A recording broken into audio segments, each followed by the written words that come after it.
नमस्कार दोस्तों, स्वागत करते हैं एक बार फिर से आप सभी का ELS न्यूज पर। जी हाँ दोस्तों, आज हम बात करने वाले हैं पश्चिम बंगाल के विधानसभा ओपिनियन पोल के बारे में। और आपको बता दें कि पश्चिम बंगाल की कुल 294 सीटें हैं। और दोस्तों, इन सभी सीटों का हम एग्जिट पोल लेकर आए हैं आपके सामने सटीक और सबसे विश्वसनीय एग्जिट पोल के बारे में जानते हैं पश्चिम बंगाल के एक एक जिलों के सटीक एग्जिट पोल के बारे में। इससे पहले दोस्तों, आप ELS न्यूज चैनल पर पहली बार विजिट कर रहे हैं तो वीडियो के नीचे लाल बटन दिया, इस पर देखिए क्लिक कीजिए, चैनल को सब्सक्राइब कर लीजिए और पास में बेल आइकन दिया उसको भी दबा दीजिए। तो अब हम बात करते हैं दक्षिण 24 परगना की 31 विधानसभा सीटों के बारे में। तो TMC के खाते में 14 सीटें और भारतीय जनता पार्टी को यहाँ पर 15 सीटें मिलती हुई नजर आ रही हैं। और CPIM के खाते में 1 सीट दिखाई दे रही है। वहीं कांग्रेस पार्टी को भी 1 सीट और अन्य पार्टी के खाते में 0 सीटें दिखाई दे रही है। और दोस्तों पश्चिम बंगाल की हमने 31 विधानसभा सीटों के बारे में बात कर ली है। तो यहाँ पर TMC को 14 सीटें और BJP को 15, CPIM को 1 और कांग्रेस के खाते में 1 और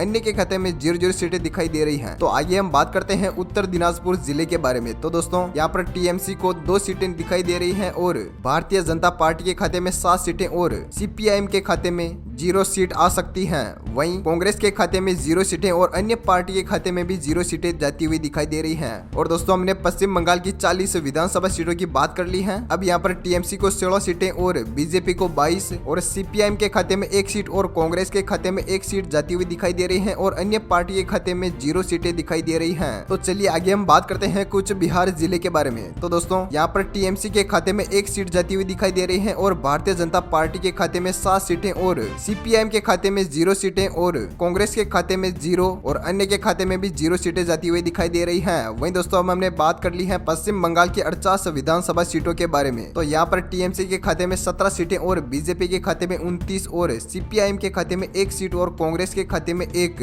और अन्य के खाते में 0 सीटें जाती हुई दिखाई दे रही हैं। तो दोस्तों, अगला जिला आता है कोलकाता। तो कोलकाता की बात करते हैं तो TMC के खाते में 4 सीटें हैं और भारतीय जनता पार्टी के खाते में 5 सीटें। वहीं CPIM के खाते में 1 सीट और कांग्रेस पार्टी के खाते में भी 1 सीट और अन्य के खाते में 0 सीटें दिखाई दे रही हैं। वहीं दोस्तों, हमने अब पश्चिम बंगाल की 59 सीटों के बारे में बात कर ली है। वहीं पर TMC के खाते में 21 सीटें और BJP के खाते में 34 सीटें और CPIM के खाते में 2 सीटें और कांग्रेस के खाते में भी 2 सीटें और अन्य के खाते में 0 सीटें जाती हुई दिखाई दे रही हैं। तो दोस्तों, अब नंबर आता है जलपाईगुड़ी जिले का। तो बात करते हैं यहाँ पर TMC के खाते में 1 सीट और भारतीय जनता पार्टी के खाते में 7 सीटें। वहीं पर CPIM के खाते में 0 सीट जाती हुई दिखाई दे रही है और कांग्रेस पार्टी के खाते में भी 0 सीटें दिखाई दे रही है। वहीं अन्य पार्टी के खाते में 0 सीट आती हुई दिखाई दे रही है। वहीं दोस्तों, पश्चिम बंगाल की हमने 67 सीटों की बात कर ली है। वहीं TMC को 22 सीटें और BJP को 41 सीटें और CPIM को 2 सीटें और कांग्रेस के खाते में 2 और अन्य के खाते में 0 सीटें दिखाई दे रही हैं। तो अब आगे हम बात करते हैं दार्जिलिंग जिले के बारे में। तो दोस्तों, यहाँ पर TMC के खाते में 0 सीटें हैं। वहीं भारतीय जनता पार्टी के खाते में 5 सीटें दिखाई दे रही हैं। वहीं TMC के खाते में 0 सीट दिखाई दे रही है। वहीं कांग्रेस पार्टी के खाते में भी 0 सीटें हैं और वहीं अन्य पार्टी के खाते में 0 सीटें हैं। और हमने अब बात कर ली है पश्चिम बंगाल की 72 सीटों के बारे में। तो यहाँ पर TMC को 22 सीटें और BJP को 46 सीटें दिखाई दे रही हैं। वहीं CPIM के खाते में भी 2 सीटें और कांग्रेस पार्टी के खाते में 2 सीटें और अन्य पार्टी के खाते में भी 0 सीटें दिखाई दे रही हैं। तो दोस्तों, अब हम बात करते हैं अगले जिले के बारे में। तो अगला जिला आता है नादिया जिला। तो इस जिले के अंदर TMC पार्टी को 11 सीटें मिल रही हैं। वहीं भारतीय जनता पार्टी को 3 सीटें और TMC के खाते में 0 सीट दिखाई दे रही है और कांग्रेस पार्टी के खाते में भी 0 सीटें और अन्य पार्टी के खाते में 1 सीट दिखाई दे रही है। वहीं दोस्तों, हमने बात कर ली है अब पश्चिम बंगाल की 87 सीटों के बारे में। तो यहाँ पर TMC को 33 सीटें और BJP को 49 सीटें और CPIM के खाते में 2 सीटें और कांग्रेस के खाते में भी 2 सीटें दिखाई दे रही हैं। वहीं अन्य पार्टी के खाते में 1 सीट दिखाई दे रही है। तो दोस्तों, अगला नंबर आता है पश्चिम मेदिनीपुर जिला। तो दोस्तों, इस जिले में TMC के खाते में 5 सीटें और भारतीय जनता पार्टी के खाते में 9 सीटें। वहीं पर TMC के खाते में 1 सीट जाती हुई दिखाई दे रही है और कांग्रेस की पार्टी में 0 सीट जाती हुई दिखाई दे रही है और अन्य पार्टी में 1 सीट जाती हुई दिखाई दे रही है। वहीं पर हमने बात कर ली है पश्चिम बंगाल की 102 सीटों के बारे में। तो TMC को 38 सीटें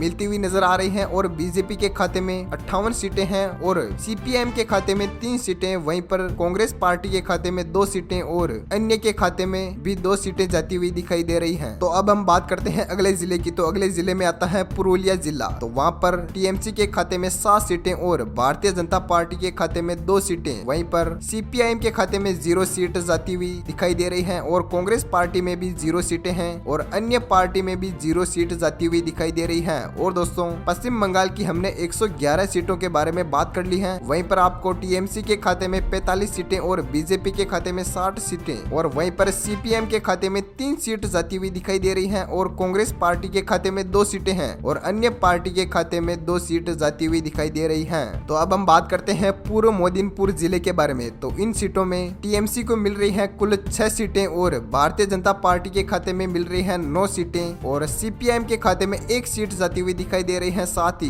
कांग्रेस पार्टी के खाते में 0 सीट आ रही है, वहीं अन्य पार्टी में भी 0 सीटें आ रही हैं। और दोस्तों हमने बात कर ली है पश्चिम बंगाल की 127 सीटों के बारे में। तो यहाँ पर टीएमसी को 51 सीटें और बीजेपी को 69 सीटें मिल रही हैं और सीपीआईएम को 4 सीटें और कांग्रेस को 2 सीटें और साथ ही अन्य के खाते में भी 2 सीटें जाती हुई दिखाई दे रही हैं। तो अब अगले जिले की बात की जाए तो बांकुड़ा जिले की, तो इसमें टीएमसी को 4 सीटें मिलती हुई दिखाई दे रही हैं। साथ ही भारतीय जनता पार्टी को 7 सीटें खाते में जोड़ रही है और भारतीय कम्युनिस्ट पार्टी यानी कि सीपीएम में 1 सीट जाती हुई दिखाई दे रही है। साथ ही कांग्रेस पार्टी को भी 1 सीट मिलती हुई दिख रही है, वहीं अन्य के खाते में 0 सीट आ रही है। और हमने बात कर ली है पश्चिम बंगाल की 140 सीटों के बारे में। तो टीएमसी को 55 सीटें और बीजेपी के खाते में 75 सीटें मिलती हुई दिखाई दे रही हैं। साथ ही सीपीएम के खाते में 5 सीटें और कांग्रेस पार्टी के खाते में 3 सीटें, वहीं अन्य के खाते में 2 सीटें हैं। ठीक है, तो अब अगले जिले की बात की जाए तो अगला जिला है बीरभूम जिला। तो यहाँ पर टीएमसी के खाते में 1 सीट जाती हुई दिखाई दे रही है। साथ ही भारतीय जनता पार्टी के खाते में 10 सीटें दिखाई दे रही हैं, वहीं टीएमसी के खाते में 0 सीटें हैं, वहीं कांग्रेस पार्टी के खाते में भी 0 सीट दिखाई दे रही है। साथ ही अन्य की पार्टी में भी 0 सीट जाती हुई दिखाई दे रही है। तो दोस्तों अब हमने बात कर ली है पश्चिम बंगाल की 151 सीटों के बारे में। तो टीएमसी के खाते में 56 सीटें दिखाई दे रही हैं, वहीं बीजेपी के खाते में 85 सीटें दिखाई दे रही हैं। साथ ही सीपीआईएम के खाते में भी 5 सीटें हैं और कांग्रेस पार्टी के खाते में 3 सीटें दिखाई दे रही हैं और अन्य के खाते में भी 2 सीटें दिखाई दे रही हैं। तो आगे हम बात करते हैं मालदह जिले के बारे में। तो मालदह जिले में टीएमसी पार्टी को मिल रही है केवल 3 सीटें और भारतीय जनता पार्टी के खाते में जा रही हैं 8 सीटें। और यहाँ पर बात की जाए सीपीआईएम की तो इस खाते में जा रही है 1 सीट और भारतीय कांग्रेस पार्टी के खाते में मिल रही है 0 सीटें, वहीं अन्य पार्टी के खाते में भी 0 सीटें दिखाई दे रही हैं। साथ ही हमने बात कर ली है पश्चिम बंगाल की 163 सीटों में से। तो टीएमसी के खाते में 59 सीटें दिखाई दे रही हैं। साथ ही बीजेपी के खाते में 93 सीटें दिखाई दे रही हैं और सीपीआईएम के खाते में 6 सीटें और कांग्रेस पार्टी के खाते में 3 सीटें और अन्य पार्टी के खाते में भी 2 सीटें दिखाई दे रही हैं। तो दोस्तों अगले जिले की बात की जाए तो अगला जिला है मुर्शिदाबाद जिला। तो यहाँ पर आपको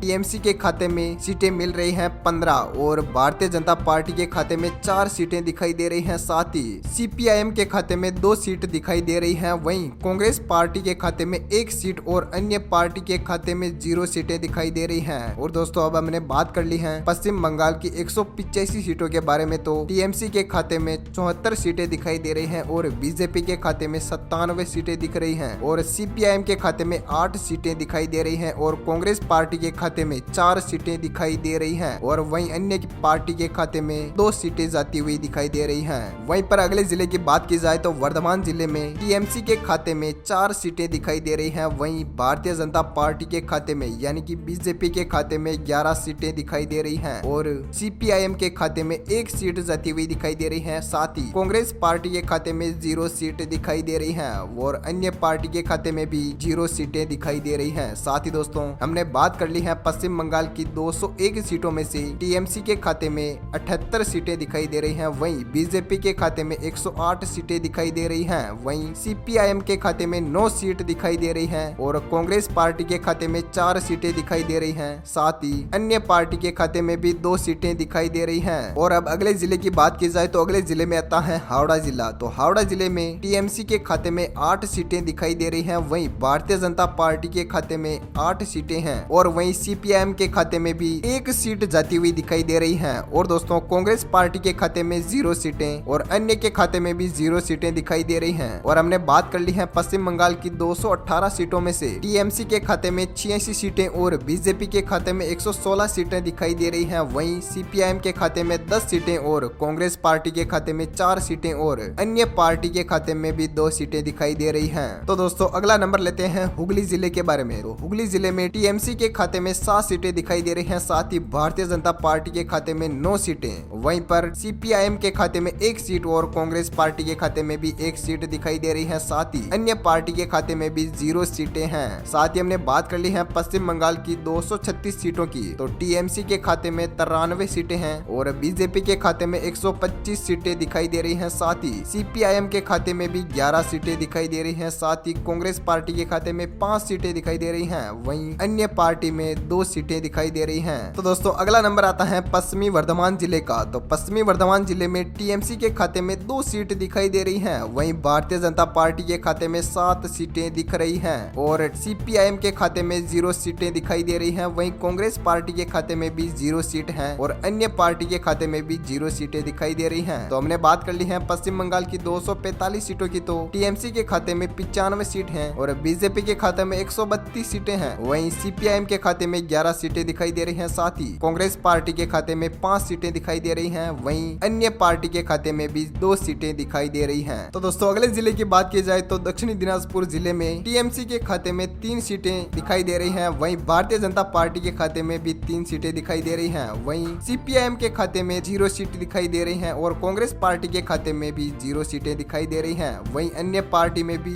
0 सीटें दिखाई दे रही हैं। वहीं हमने बात कर ली है पश्चिम बंगाल की 251 सीटों की, तो टीएमसी के खाते में 98 सीटें दिखाई दे रही हैं। वहीं बीजेपी के खाते में 135 सीटें दिखाई दे रही हैं। वहीं सीपीआईएम के खाते में 11 सीट जाती हुई दिखाई दे रही हैं। साथ ही कांग्रेस पार्टी के खाते में भी 5 सीटें दिखाई दे रही हैं। वहीं अन्य के खाते में 2 सीट जाती हुई दिखाई दे रही हैं। तो दोस्तों अगले जिले की बात करते हैं, तो अगले जिले में आता है कलिम्पोंग जिला। कलिम्पोंग जिले में टीएमसी के खाते में 0 सीट जाती हुई दिखाई दे रही है। वहीं भारतीय जनता पार्टी के खाते में 1 सीट जाती हुई दिखाई दे रही है। वहीं दोस्तों सीपीआईएम के खाते में 0 सीट दिखाई दे रही है और कांग्रेस पार्टी के खाते में भी 0 सीट जाती हुई दिखाई दे रही है। वहीं अन्य पार्टी में भी 0 सीटें जाती हुई दिखाई दे रही हैं। तो अब हमने बात कर ली है पश्चिम बंगाल की 252 सीटों के बारे में। तो टीएमसी के खाते में 98 सीटें दिखाई दे रही हैं और बीजेपी के खाते में 136 सीटें जाती हुई दिखाई दे रही हैं। वहीं सीपीआईएम के खाते में 11 सीटें दिखाई दे रही हैं और कांग्रेस पार्टी के खाते में भी 5 सीटें दिखाई दे रही हैं। साथ ही अन्य के खाते में 2 सीट जाती हुई नजर आ रही हैं। तो दोस्तों अब नंबर आता है झारग्राम जिले का। झारग्राम जिले में टीएमसी के खाते में जा रही हैं 0 सीटें और भारतीय जनता पार्टी के खाते में जा रही हैं 4 सीटें। वहीं पर सीपीआईएम के खाते में 0 सीट जाती हुई दिखाई दे रही है और भारतीय कांग्रेस पार्टी के खाते में भी 0 सीटें दिखाई दे रही हैं। वहीं अन्य के खाते में भी 0 सीटें दिखाई दे रही हैं। साथ ही दोस्तों हमने बात कर ली है पश्चिम बंगाल की 256 सीटों में से टीएमसी के खाते में 98 सीटें दिखाई दे रही हैं और बीजेपी के खाते में 140 सीटें दिखाई दे रही हैं। साथ ही सीपीआईएम के खाते में 11 सीटें दिखाई दे रही हैं। वहीं कांग्रेस के खाते में 5 सीटें हैं और अन्य के खाते में भी 2 सीटें दिखाई दे रही हैं। तो अब बात की जाए अगले जिले की, तो अगला जिला है अलीपुरद्वार जिला। तो अलीपुरद्वार जिले में टीएमसी के खाते में 4 सीटें दिखाई दे रही हैं। वहीं भारतीय जनता पार्टी के खाते में 1 सीट और भारतीय कम्युनिस्ट पार्टी यानी कि सीपीआईएम के खाते में 0 सीट दिखाई दे रही है। वहीं कांग्रेस पार्टी के खाते में भी 0 सीटें दिखाई दे रही हैं। साथ ही अन्य पार्टी के खाते में भी 0 सीट जाती हुई नजर आ रही है। वहीं दोस्तों हमने बात कर ली है पश्चिम बंगाल की 261 सीटों में से टीएमसी के खाते में 102 सीटें हैं और बीजेपी के खाते में 141 सीटें दिखाई दे रही हैं। वहीं सीपीआईएम के खाते में 11 सीट दिखाई दे रही हैं। वहीं कांग्रेस पार्टी के खाते में 5 सीटें और अन्य के खाते में 2 सीटें नजर आ रही हैं। तो दोस्तों अब हम अंत में बात करते हैं उत्तर 24 परगना जिले की। तो उत्तर 24 परगना जिले में टीएमसी के खाते में 14 सीटें दिखाई दे रही हैं। वहीं भारतीय जनता पार्टी के खाते में 16 सीटें और सीपीआईएम के खाते में 1 सीट जाती हुई नजर आ रही है। वहीं कांग्रेस पार्टी में भी 1 सीट दिखाई दे रही है और अन्य पार्टी के खाते में भी 1 सीट दिखाई दे रही है। वहीं दोस्तों अब हमने बात कर ली है पश्चिम बंगाल की 294 सीटों की। तो टीएमसी के खाते में 116 और बीजेपी के खाते में 158 और सीपीआईएम के खाते में 12 सीटें और कांग्रेस पार्टी के खाते में 6 सीट और अन्य के खाते में 2 सीटें हैं। तो दोस्तों उम्मीद है कि ये जानकारी अपडेट आप सभी को मिल गई होगी। प्लीज दोस्तों वीडियो के नीचे लाल बटन दिया इस पर जाके क्लिक कीजिए, चैनल को सब्सक्राइब कर लीजिए और पास में बेल आइकन दिया उसको दबा दीजिए। Thank you, take care, good bye, Jai Bharat, Vande Mataram.